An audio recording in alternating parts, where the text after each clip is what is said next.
Hey, and welcome to this video where we're going to be taking a look at actually how do you go about writing an army list for a competitive tournament. Now, this can be quite different to going down to your local club, because often there is a tournament pack or a mission pack, and also the time and date in which this event runs at.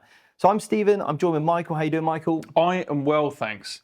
Stephen, we've looked at buying our tickets. We've talked about what we need to put in our bag ready for this tournament. Yes. But it's in a couple of weeks and I need to submit a list. You do. And I kind of want to see what I can do at the tournament. Yeah. So how do I make sure I'm best prepared with my list ready for this event?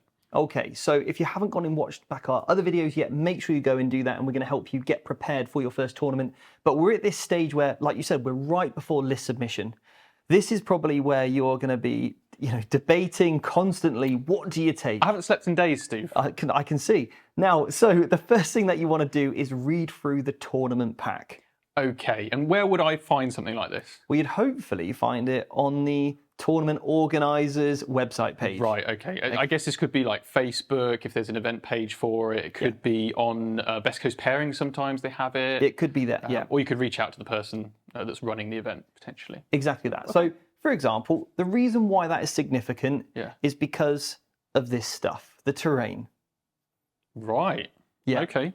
Now, we are in the UK. We play a lot on the UKTC terrain layouts. Right. And with these in particular, this is the set that we utilize. And what is already in that tournament pack is the order of missions. Right.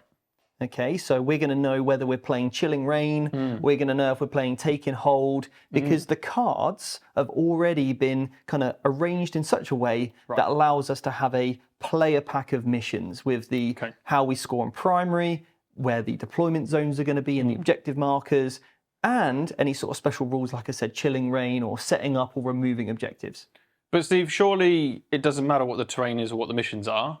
If I've got an army list, I should be able to use it on any board. You would hope, but it's not always the way. Okay. Okay, now let me kind of go in a little bit more detail on the terrain layouts, for example. Okay, so with the UKTC, we have fixed terrain.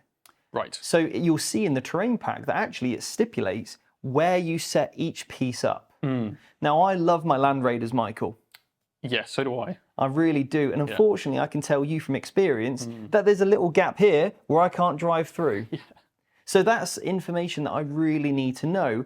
Do I need to drive through there? Is that part of my game plan with the Land Raider? Well, I was going to bring 3, but now that you said that, maybe I don't. Because on this deployment map, I can tell you from my practice that there's only 2 places I can realistically put a Land Raider. Cool. Okay, so why is this important? Because otherwise, if you take a list with 3 or potentially more, and you can't move your models around the table in the way that you want, then even though you might have a great list on paper, fundamentally it doesn't work because of the terrain. Yeah. Now, if we compare this to something like the GW Open, their terrain layouts are not quite fixed. Right. It doesn't tell you exactly where they go. It shows you rough layouts. Okay. But also there's some other little nuances there which will say, hey, on these bits of the table, you can actually drive over it if it's 4 inches or less. It will also tell you interesting things like, for example, the bottom level of the ruins are completely blocked out. Okay. So visually we might look at it and think there's windows here, but actually the tournament pack might stipulate that actually they're closed off. Right, so I can actually take less durable units than I normally would. Yes. Because I can actually hide them. Because the terrain is better than expected. Right, well that does change my list. It 100% changes your list. It might also dictate if you went to something like a frontline gaming event where you play it like the Las Vegas Open, where it's player place terrain. So you are in charge of where you place the terrain, and in that player pack will tell you how to actually do that.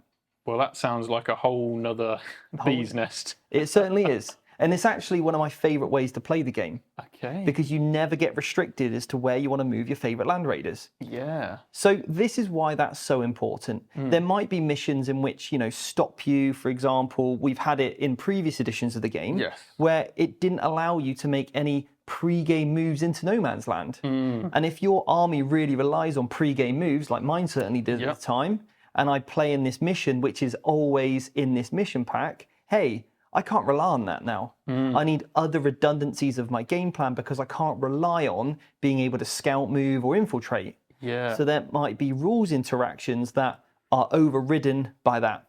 The other thing as well that you can expect to find in the player pack is also any kind of FAQs, frequently asked questions. Okay. Any clarifications that might be vague or obscure sometimes can often catch you out at the table. Right, and they can be different between different tournaments, right? So if at my local game store I've played it this way because I read it this way, Yeah, but I read the tournament pack and actually they've said it doesn't work that way, yeah. then I don't want to end up going to the tournament and finding out.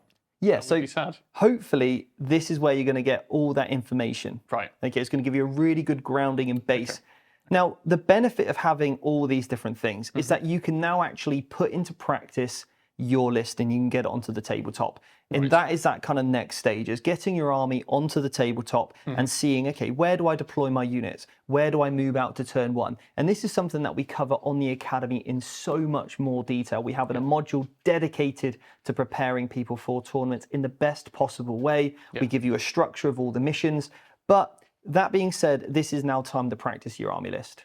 Okay, and how would you recommend that the average person that maybe doesn't even have a table can practice on that terrain on those missions? Well, there's lots of different ways. If you don't literally have the terrain sets, then if they have given measurements, cut out some pieces of paper, because all you're looking for is footprints. Right. You know, you could easily just cut up some A4 pieces of card, replace this with that, and then that way you can still get a bit of a feel for it. Yeah. You could load up your army on TTS.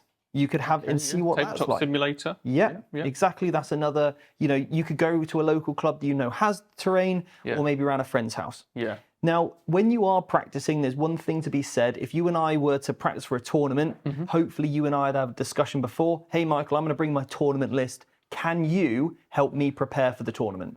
Yes. Yes, I will, Steve. Great, because what we don't want to happen is we go down to a local club and Michael's taken his friendly kind of, I don't know, law-based list, and I've taken my kill as much as I can competitive list. Yeah, I mean, my Warhound Titan's probably not giving you the best practice for what you might see at a tournament. In exactly that. So hopefully we'd have that discussion, and maybe we only play 2 turns. Yeah. Yeah, and I'd be like, right, Michael, could you mind running against me these factions because they're popular at the moment? Now, this starts to get into the more advanced stages of preparing for a tournament. But if you are really worried about certain matchups, or maybe you've never played against that matchup before, try and find somebody that plays that faction. So you're going into it with a bit of an idea. Yeah, absolutely. Now, the other thing as well is once you've submitted your list, then you're actually able to see what everybody else is taking in that tournament. Right. And you can kind of get a feel for, you know, how popular certain factions are over others. And what you can then start to do is look at those, spend a bit of time researching. Let's say there's a particular detachment that seems to be cropping up time and time again. Let's say the Ironstorm detachment for Space Marines. Okay, we'll get familiar with what all the enhancement names are. Right, I like this. And if you are a student or you're on our student community, then you actually get access to like live lessons where we cover specific builds and armies so that you don't have to spend the time looking up all this stuff. We go through it with you and you can keep up that way.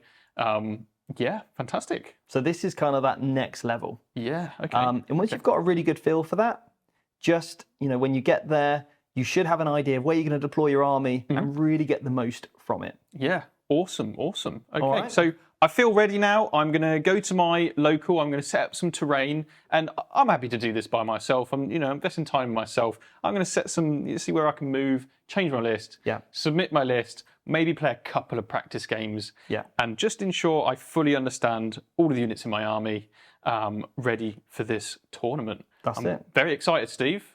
I This mean, is going to be a good one. It should be, and there's also so much more we can still cover. Yeah. From looking at your list from its secondary play to what you give up, there's so much more to unpack. So anyway, we're going to save that for another video, and we'll see you on the next one.